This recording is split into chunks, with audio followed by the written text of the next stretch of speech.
Success ഫയലിലേക്ക് സ്വാഗതം. അടുത്ത പരീക്ഷകൾക്ക് തീർച്ചയായിട്ടും ചോദ്യം വരാവുന്ന ടൈപ്പ് ക്വസ്റ്റ്യൻസ് ആണ് ഈ ഒരു ക്ലാസ്സിലൂടെ നമ്മൾ നോക്കാൻ പോകുന്നത്. PSC ബുള്ളറ്റിൻ സ്പെഷ്യൽ ഭരണഘടനയിൽ നിന്നുമുള്ള 50 ചോദ്യങ്ങളാണ്. പണി അടുത്തു വരുന്ന പരീക്ഷകൾക്ക് തയ്യാറെടുക്കുന്നവർ ഉറപ്പായിട്ടും ഈ ക്വസ്റ്റ്യൻസ് മിസ്സാവാതെ നോക്കിയിരിക്കുക. മാർക്ക് ഉറപ്പിക്കാൻ പറ്റുന്ന ക്വസ്റ്റ്യൻസ് ആണ്. നമുക്ക് സ്റ്റാർട്ട് ചെയ്യാം. ആദ്യത്തെ ചോദ്യം, ഇന്ത്യക്ക് ഒരു പ്രസിഡന്റ് ഉണ്ടായിരിക്കണം എന്ന് പ്രതിപാദിക്കുന്ന അനുച്ഛേദം ഏത്? അനുച്ഛേദം 52 അനുച്ഛേദം 52 ഇന്ത്യക്ക് ഒരു പ്രസിഡന്റ് ഉണ്ടായിരിക്കണമെന്ന് പ്രതിപാദിക്കുന്ന അനുച്ഛേദം. ഇനി അനുച്ഛേദം 53 എന്തിനെ കുറിച്ചിട്ടുള്ളതാണ്? അനുച്ഛേദം 53 യൂണിയന്റെ കാര്യനിർവഹണാധികാരം പ്രസിഡന്റിൽ നിക്ഷിപ്തമാണ്. യൂണിയന്റെ കാര്യനിർവഹണ അധികാരം ആരിലാണ്? പ്രസിഡന്റിൽ നിക്ഷിപ്തമാണ് എന്ന് പ്രതിപാദിക്കുന്ന അനുച്ഛേദമാണ് അനുച്ഛേദം 53. യൂണിയന്റെ കാര്യനിർവഹണ അധികാരം പ്രസിഡന്റിൽ നിക്ഷിപ്തമാണ് എന്ന് പ്രതിപാദിക്കുന്നു അനുച്ഛേദം 53. ഇനി അനുച്ഛേദം 54 എന്താണ്? പ്രസിഡന്റ് തെരഞ്ഞെടുപ്പിനെ കുറിച്ച് പ്രതിപാദിക്കുന്നു. പ്രസിഡന്റിനെ തെരഞ്ഞെടുപ്പിനെ കുറിച്ച് പ്രതിപാദിക്കുന്നു അനുച്ഛേദം 54. അനുച്ഛേദം 51 അന്താരാഷ്ട്ര സമാധാനവും സുരക്ഷയും പ്രോത്സാഹിപ്പിക്കുന്നതിനെ കുറിച്ച് പ്രതിപാദിക്കുന്നു. അനുച്ഛേദം 51 എന്തിനെ കുറിച്ചാണ് പ്രതിപാദിക്കുന്നത്? അന്താരാഷ്ട്ര സമാധാനവും സുരക്ഷയും പ്രോത്സാഹിപ്പിക്കുന്നതിനെ കുറിച്ച് പ്രതിപാദിക്കുന്നു. അപ്പൊ ഇന്ത്യക്ക് ഒരു പ്രസിഡന്റ് ഉണ്ടായിരിക്കണം എന്ന് പ്രതിപാദിക്കുന്ന അനുച്ഛേദം ഏതാണ്? അനുച്ഛേദം 52. യൂണിയന്റെ കാര്യനിർവഹണാധികാരം പ്രസിഡന്റിൽ നിക്ഷിപ്തമാണ് എന്ന് പ്രതിപാദിക്കുന്നു ആർട്ടിക്കിൾ 53. പ്രസിഡന്റ് തെരഞ്ഞെടുപ്പിനെ കുറിച്ച് പ്രതിപാദിക്കുന്നു ആർട്ടിക്കിൾ 54.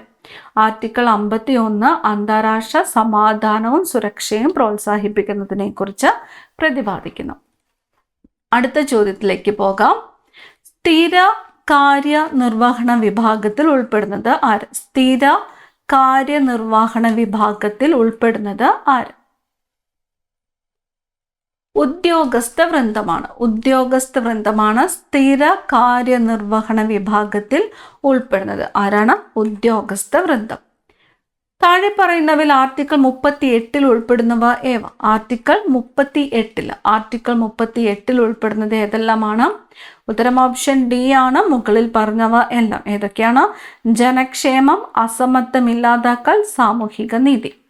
ജനക്ഷേമം, അസമത്വം ഇല്ലാതാക്കൽ, സാമൂഹിക നീതി എന്നിവ ഉൾപ്പെടുന്നത് ആർട്ടിക്കിൾ 38 ഇന്ത്യൻ ഭരണഘടനയുടെ 38 അനുച്ഛേദം 1978 44 ഭേദഗതി പ്രകാരം വരുമാനം, പദവി, അവസരങ്ങൾ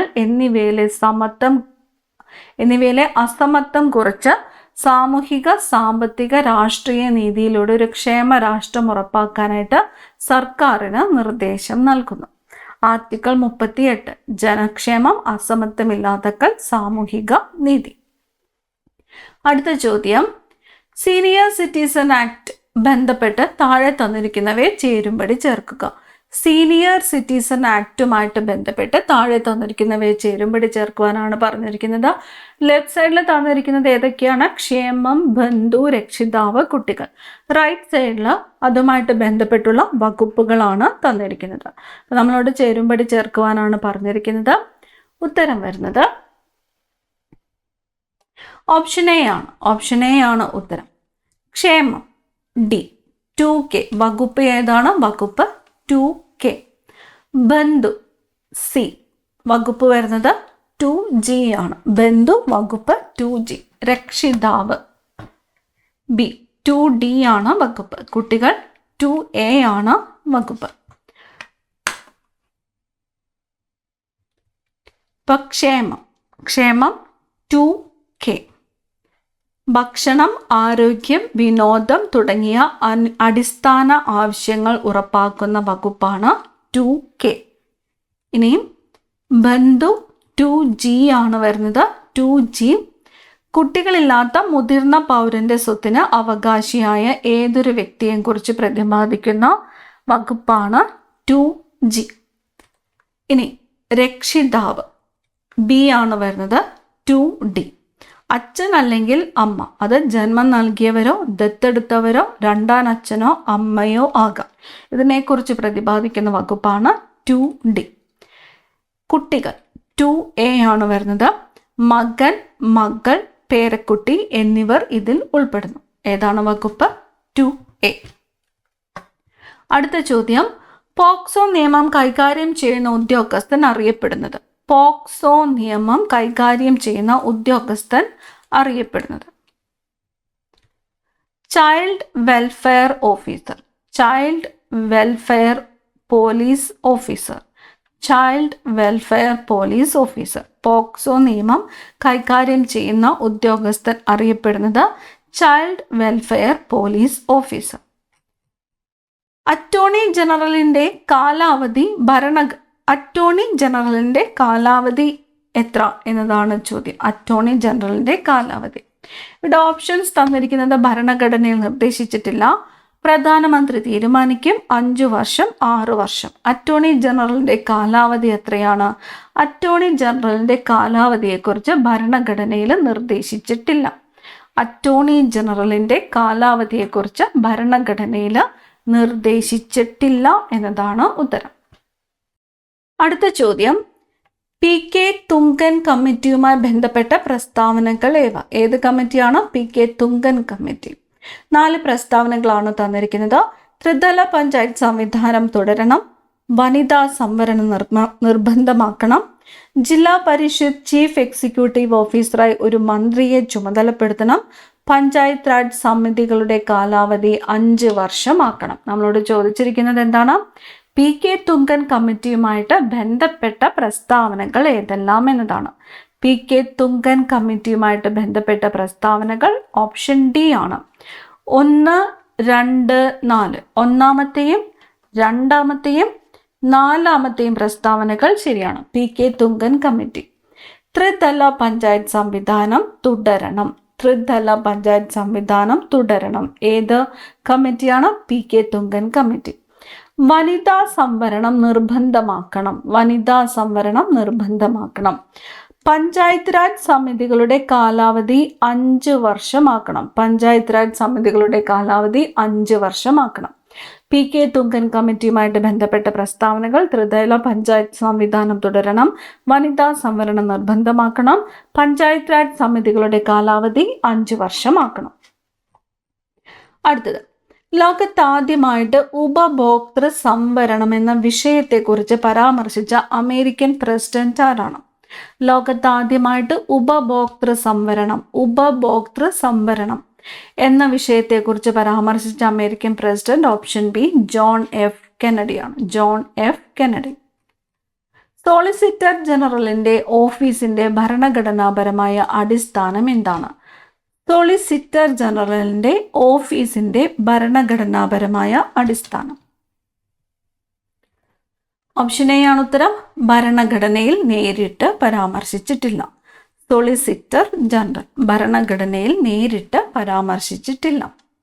അടുത്തത്, താഴെ പറയുന്നവയിലെ തെറ്റായ പ്രസ്താവന ഏത്? 4 പ്രസ്താവനകൾ ഇവിടെ തന്നിരിക്കുന്നത്. പൗരത്വം ആർട്ടിക്കിൾ 5 to 11, മൗലിക അവകാശങ്ങൾ ആർട്ടിക്കിൾ 36 to 51, മാർഗനിർദ്ദേശങ്ങൾ ആർട്ടിക്കിൾ 12 to 35, മൗലിക കർത്തവ്യങ്ങൾ ആർട്ടിക്കിൾ 51A. നമ്മളോട് ചോദിച്ചിരിക്കുന്നത് എന്താണ്? തെറ്റായ പ്രസ്താവനകൾ ഏത് എന്നതാണ്. തെറ്റായിട്ടുള്ള പ്രസ്താവനകൾ ഉത്തരം ഓപ്ഷൻ സി ആണ്. രണ്ടാമത്തെയും മൂന്നാമത്തെയും പ്രസ്താവനകൾ എന്താണ്? തെറ്റാണ്. പൗരത്വം ആർട്ടിക്കിൾ 5 മുതൽ 11 വരെ ശരിയാണ്. പൗരത്വം ആർട്ടിക്കിൾ 5 മുതൽ 11 വരെ ശരിയാണ്. മൗലിക കർത്തവ്യങ്ങൾ ആർട്ടിക്കിൾ 51A. മൗലിക കർത്തവ്യങ്ങൾ ആർട്ടിക്കിൾ 51A ശരിയാണ്. ഇനി തെറ്റായിട്ടുള്ളത് 2ഉം 3ഉമാണ് തെറ്റായിട്ടുള്ള പ്രസ്താവനകൾ. മൗലിക അവകാശങ്ങൾ 12 മുതൽ 35 വരെയാണ് വരുന്നത്. മൗലിക അവകാശങ്ങൾ 12 മുതൽ 35 വരെ.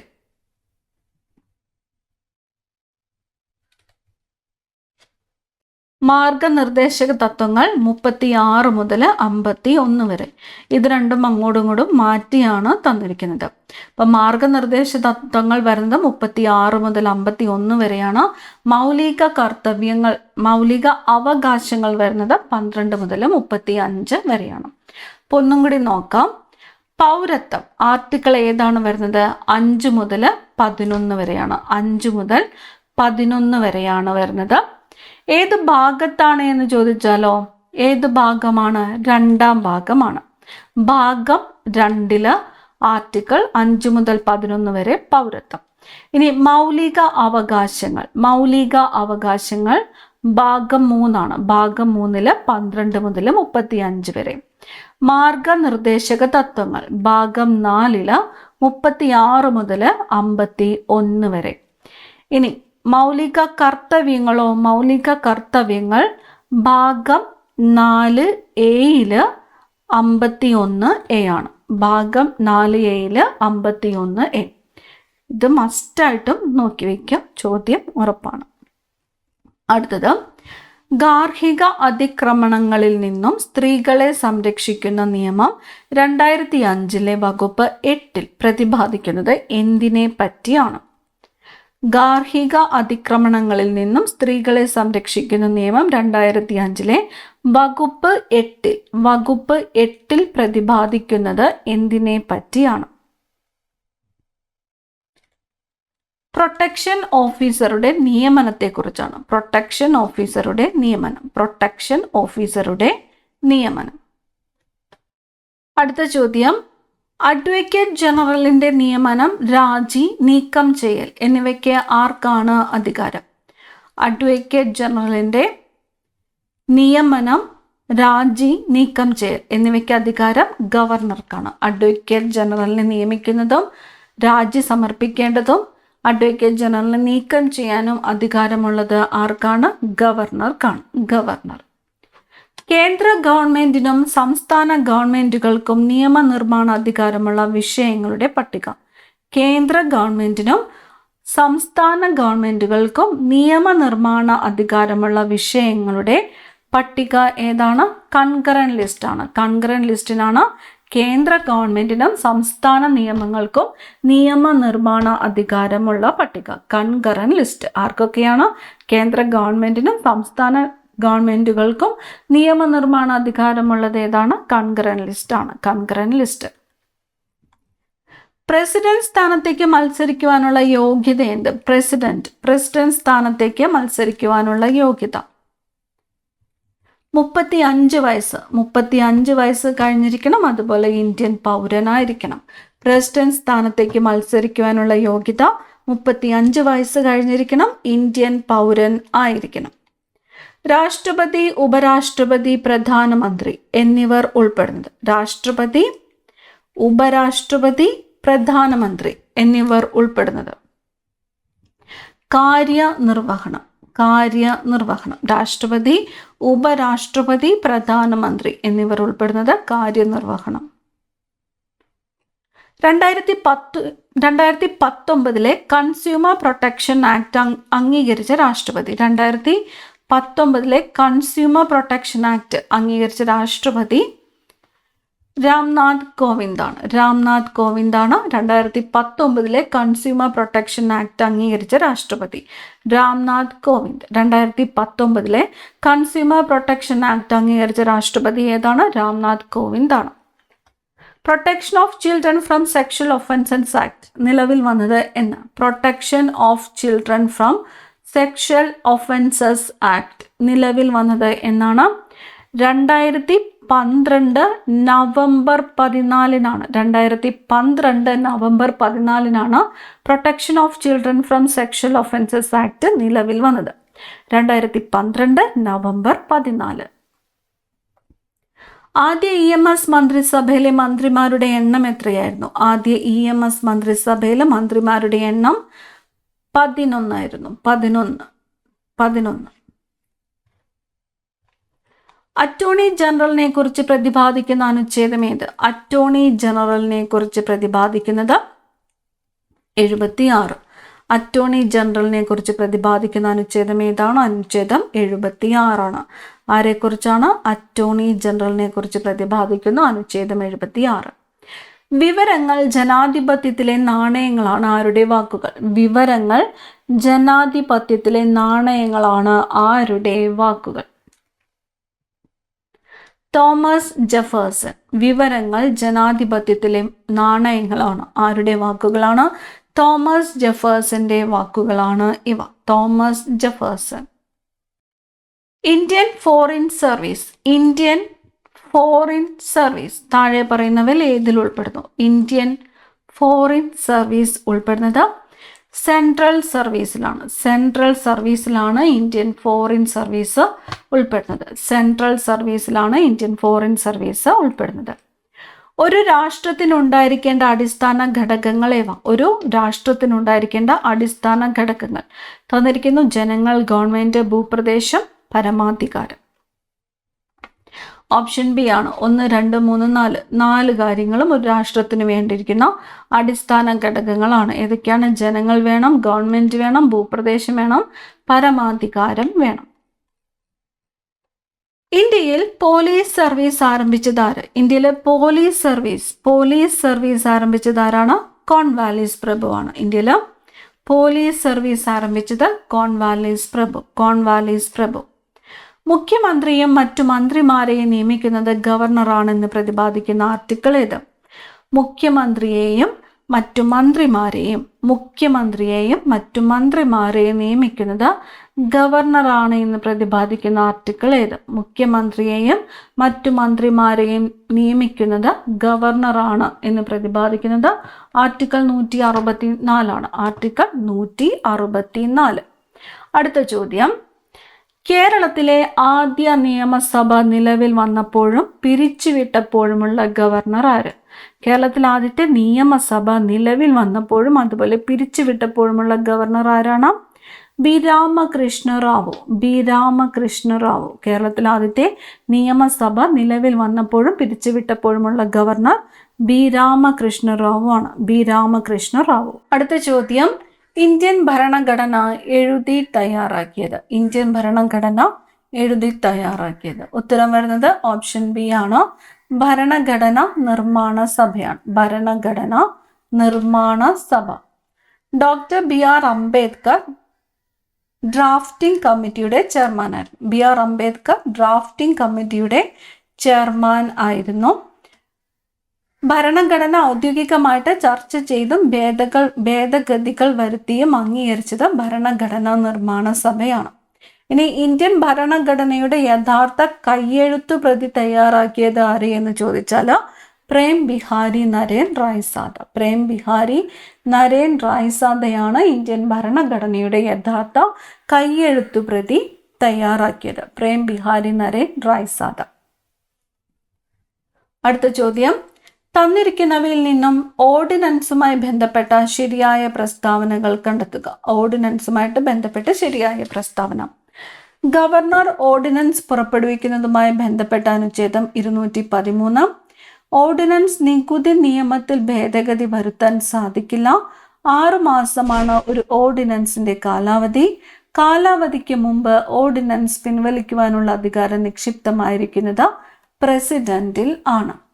ഉത്തരം വരുന്നത് ഓപ്ഷൻ ഡി ആണ്. 1, 3, 4 എന്നിവ ശരിയാണ്. 1, 3, 4 ഓപ്ഷൻ ഡി 1, 3, 4 എന്നിവ ശരിയാണ്. 1, 3, 4. ഗവർണർ ഓർഡിനൻസ് പുറപ്പെടുവിക്കുന്നതുമായി ബന്ധപ്പെട്ട അനുച്ഛേദം 213. 6 മാസമാണ് ഒരു ഓർഡിനൻസിന്റെ കാലാവധി. കാലാവധിക്ക് മുമ്പ് ഓർഡിനൻസ് പിൻവലിക്കുവാനുള്ള അധികാരം നിക്ഷിപ്തമായിരിക്കുന്നത് പ്രസിഡന്റിലാണ്. കാലാവധിക്ക് മുമ്പ് ഓർഡിനൻസ് പിൻവലിക്കുവാനുള്ള അധികാരം നിക്ഷിപ്തമായിരിക്കുന്നത് ആരിലാണ്? പ്രസിഡന്റിൽ ആണ്. ഒരു ഇന്ത്യൻ സംസ്ഥാനത്തിൽ ഗവർണറായ ശേഷം പ്രസിഡന്റായ ആദ്യ വ്യക്തി ആര്? ഒരു ഇന്ത്യൻ സംസ്ഥാനത്തിൽ ഗവർണറായ ശേഷം പ്രസിഡന്റായ ആദ്യ വ്യക്തി സക്കീർ ഹുസൈൻ ആണ്. ഓപ്ഷൻ എ ആണ് ഉത്തരം. സക്കീർ ഹുസൈൻ ഒരു ഇന്ത്യൻ സംസ്ഥാനത്തില് ഗവർണർ ആയതിനു ശേഷം പ്രസിഡന്റ് ആയ ആദ്യത്തെ വ്യക്തിയാണ് സക്കീർ ഹുസൈൻ. സംസ്ഥാന നിയമത്തിന്റെ പരിധിയിൽ വരുന്ന ഏത് ശിക്ഷയും നിർത്തിവെക്കാനോ ഇളവ് നൽകുവാനോ ഉള്ള അധികാരം സംസ്ഥാന ഗവർണർക്ക് നൽകുന്ന ഭരണഘടനാ വകുപ്പ് ഏത്? സംസ്ഥാന നിയമത്തിന്റെ പരിധിയിൽ വരുന്ന ഏത് ശിക്ഷയും നിർത്തിവെക്കാനോ ഇളവ് നൽകുവാനോ ഉള്ള അധികാരം സംസ്ഥാന ഗവർണർക്ക് നൽകുന്ന ഭരണഘടനാ വകുപ്പ് ഏതാണ്? Article 161 article 161. സംസ്ഥാന നിയമത്തിന്റെ പരിധിയിൽ വരുന്ന ഏത് ശിക്ഷയും നിർത്തിവെക്കുവാനോ ഇളവ് നൽകുവാനോ ഉള്ള അധികാരം സംസ്ഥാന ഗവർണർക്ക് നൽകുന്ന ഭരണഘടനാ വകുപ്പ് ആർട്ടിക്കിൾ 161. അടുത്ത ചോദ്യം, 1931 ലണ്ടനിൽ നടന്ന 2ാം വട്ടമേശ സമ്മേളനത്തിൽ തൊഴിലാളികളുടെ പ്രതിനിധിയായിട്ട് പങ്കെടുത്ത വ്യക്തി ആര്? ലണ്ടനിൽ നടന്ന 2ാം വട്ടമേശ സമ്മേളനത്തിൽ തൊഴിലാളികളുടെ പ്രതിനിധിയായിട്ട് പങ്കെടുത്തത് വി ഗിരിയാണ്. തൊഴിലാളികളുടെ പ്രതിനിധിയായിട്ട് പങ്കെടുത്തത് ആരാണ്? വി ഗിരി. ഫക്രുദ്ദീൻ അലി അഹമ്മദ് മെഡിക്കൽ കോളേജ് സ്ഥിതി ചെയ്യുന്നത് എവിടെ? ഫക്രുദ്ദീൻ അലി അഹമ്മദ് മെഡിക്കൽ കോളേജ് സ്ഥിതി ചെയ്യുന്നത് ആസാമിലാണ്. ഫക്രുദ്ദീൻ അലി അഹമ്മദ് മെഡിക്കൽ കോളേജ് സ്ഥിതി ചെയ്യുന്നത് ആസാം. രാഷ്ട്രപതി നിലയം സ്ഥിതി ചെയ്യുന്നത് എവിടെയാണ്? രാഷ്ട്രപതി നിലയം ഹൈദരാബാദിലാണ്. രാഷ്ട്രപതി നിലയം സ്ഥിതി ചെയ്യുന്നത് ഹൈദരാബാദ്. രാഷ്ട്രപതി നിലയം ഹൈദരാബാദ്. ഭരണഘടനാ അസംബ്ലി രൂപീകരിച്ചത് ഡാഷിന്റെ വ്യവസ്ഥകൾ അല്ലെങ്കിൽ നിർദ്ദേശങ്ങൾ അനുസരിച്ചിട്ടാണ്. ഭരണഘടനാ അസംബ്ലി രൂപീകരിച്ചത് ക്യാബിനറ്റ് മിഷൻ പ്ലാൻ 1946 വ്യവസ്ഥകൾ അനുസരിച്ചിട്ടാണ്. ക്യാബിനറ്റ് മിഷൻ പ്ലാൻ 1946 വ്യവസ്ഥകൾ അനുസരിച്ചിട്ടാണ് ഭരണഘടനാ അസംബ്ലി രൂപീകരിച്ചത്. ഭരണഘടനാ അസംബ്ലി രൂപീകരിച്ചത് ക്യാബിനറ്റ് മിഷൻ പ്ലാൻ 1946 വ്യവസ്ഥകൾ അനുസരിച്ചിട്ടാണ്. 1935 ഗവൺമെന്റ് ഓഫ് ഇന്ത്യ ആക്ടിൽ ഉൾപ്പെടാത്ത വ്യവസ്ഥകൾ ഏതെല്ലാം? ഇവിടെ തന്നിരിക്കുന്നു. കേന്ദ്രത്തിൽ ദ്വിഭരണത്തിന് വ്യവസ്ഥ ചെയ്തു, പൂർണ്ണ സ്വരാജ് പ്രമേയം പാസാക്കി, ഇന്ത്യക്ക് ഡൊമിനിയൻ പദവി അനുവദിച്ചു, ഭരണവിഷയങ്ങളെ federal list, provincial list, concurrent list എന്നിങ്ങനെ 3ആയിട്ട് തിരിച്ചു. ചോദ്യം എന്താണ്? 1935 ഗവൺമെന്റ് ഓഫ് ഇന്ത്യ ആക്ടിൽ ഉൾപ്പെടാത്ത വ്യവസ്ഥകൾ ഏതെല്ലാം എന്നാണ്. ഉത്തരം ഓപ്ഷൻ എ ആണ്. 2ഉം 3ഉമാണ് ഉൾപ്പെടുത്താത്തത്. 2ഉം 3ഉം. 1935 ഗവൺമെന്റ് ഓഫ് ഇന്ത്യ ആക്ടിൽ ഉൾപ്പെടാത്ത വ്യവസ്ഥകൾ 2ഉം 3ഉം. കേന്ദ്രത്തിൽ ദ്വിഭരണത്തിന് വ്യവസ്ഥ ചെയ്തു ഉൾപ്പെടുന്നു. അതുപോലെ ഭരണവിഷയങ്ങളെ federal, provincial list, concurrent list എന്നിങ്ങനെ 3ആയി തിരിച്ചു എന്നിവ ഉൾപ്പെടുന്നതാണ്. ദേശീയ കർഷക ദിനമായി ആഘോഷിക്കുന്നത് എന്ന്? ദേശീയ കർഷക ദിനം ഡിസംബർ 23. ദേശീയ കർഷക ദിനം ഡിസംബർ 23. ചാണക്യ എന്ന തൂലികാ നാമത്തിൽ രചനകൾ നടത്തിയിരുന്ന ഇന്ത്യൻ പ്രധാനമന്ത്രി ആര്? ചാണക്യ എന്ന തൂലികാ നാമത്തിൽ രചനകൾ നടത്തിയിരുന്നത് ജവഹർലാൽ നെഹ്റു ആണ്. ജവഹർലാൽ നെഹ്റു. പ്രധാനമന്ത്രിയുടെ ശമ്പളം തീരുമാനിക്കുന്നത്? പ്രധാനമന്ത്രിയുടെ ശമ്പളം തീരുമാനിക്കുന്നത് പാർലമെന്റ്. പ്രധാനമന്ത്രിയുടെ ശമ്പളം തീരുമാനിക്കുന്നത് പാർലമെന്റ്. രാജീവ് ഗാന്ധി കൊല്ലപ്പെട്ടത് എന്ന്? രാജീവ് ഗാന്ധി കൊല്ലപ്പെട്ടത് 1991 മെയ് 21. 1991 മെയ് 21.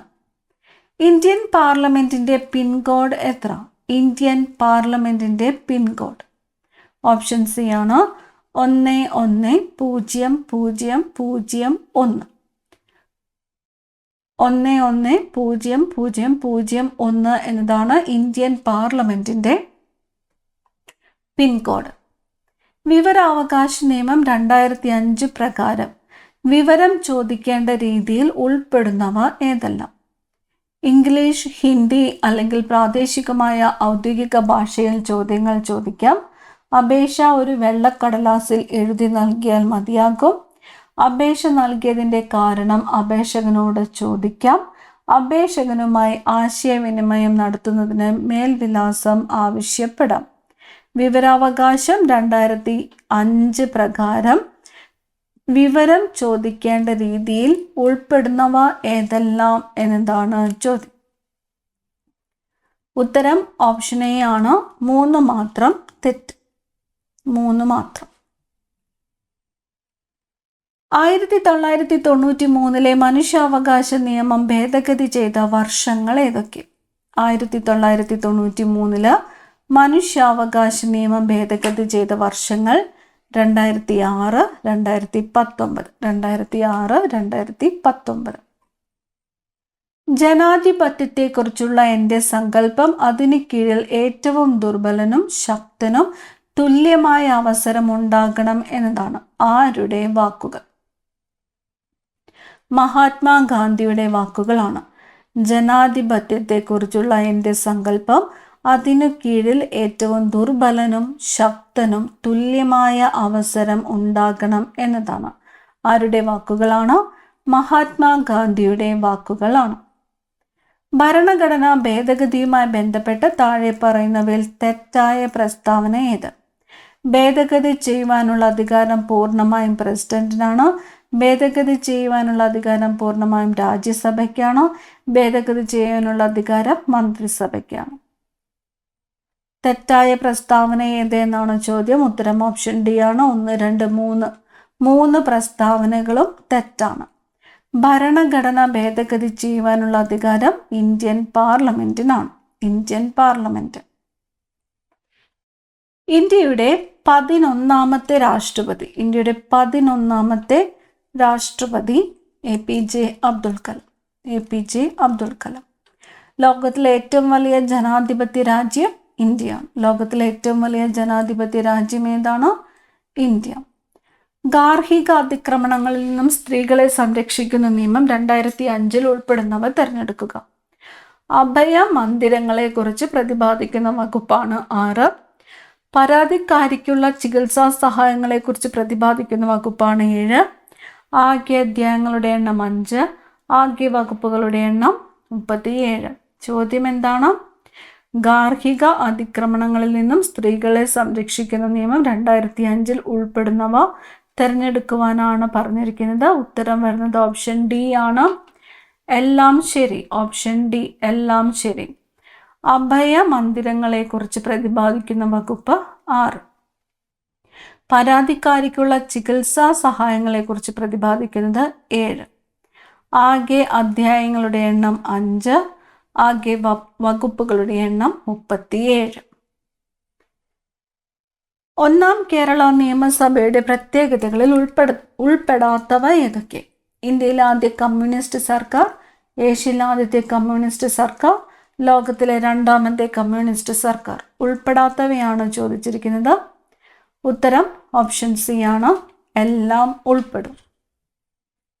രാഷ്ട്രപതിയുടെ തെരഞ്ഞെടുപ്പിനെ കുറിച്ച് പ്രതിപാദിക്കുന്ന അനുച്ഛേദം. രാഷ്ട്രപതിയുടെ തെരഞ്ഞെടുപ്പിനെ കുറിച്ച് പ്രതിപാദിക്കുന്നത് നമ്മൾ ആദ്യത്തെ ചോദ്യം പഠിച്ചായിരുന്നു. ഏതാണ്? 54ാം അനുച്ഛേദമാണ് രാഷ്ട്രപതിയുടെ തെരഞ്ഞെടുപ്പിനെ കുറിച്ച് പ്രതിപാദിക്കുന്ന അനുച്ഛേദം. പോക്സോ നിയമം നിലവിൽ വന്ന വർഷം. പോക്സോ നിയമം 2012 2012. പി ക്ലാസ്സിലെ അവസാനത്തെ ചോദ്യമാണ്. ആംനസ്റ്റി ഇന്റർനാഷണലുമായി ബന്ധപ്പെട്ട് ചുവടെ നൽകിയിരിക്കുന്ന പ്രസ്താവനകൾ പരിഗണിക്കുക. നിലവിൽ വന്നത് 1961. ആസ്ഥാനം ലണ്ടൻ. സ്ഥാപകൻ പീറ്റർ ബെനംസൺ. ആപ്തവാക്യം ഇരുട്ടിനെ പഴിക്കുന്നതിലും നല്ലത് ഒരു മെഴുകുതിരി തെളിയിക്കുന്നതാണ്. എല്ലാ പ്രസ്താവനകളും ശരിയാണ്. ഓപ്ഷൻ എ ആണ് ഉത്തരം. എല്ലാ പ്രസ്താവനകളും ശരിയാണ്. ആംനസ്റ്റി ഇന്റർനാഷണൽ നിലവിൽ വന്നത് 1961. ആസ്ഥാനം ലണ്ടൻ. സ്ഥാപകൻ പീറ്റർ ബെനംസൺ. ആപ്തവാക്യം ഇരുട്ടിനെ പഴിക്കുന്നതിലും നല്ലത് ഒരു മെഴുകുതിരി തെളിയിക്കുന്നതാണ്. ഏറ്റവും പ്രധാനപ്പെട്ട 50 ക്വസ്റ്റ്യൻസ് ആണ് നമ്മൾ ഈ ക്ലാസ്സിലൂടെ നോക്കിയത്. ഇതിലെ മുഴുവൻ ക്വസ്റ്റ്യൻസും പഠിക്കുക. പരീക്ഷയ്ക്ക് തീർച്ചയായിട്ടും പ്രതീക്ഷിക്കാവുന്ന ക്വസ്റ്റ്യൻസ് ആണ്. അപ്പോൾ അടുത്ത ക്ലാസ്സിൽ കാണാം. Thank you.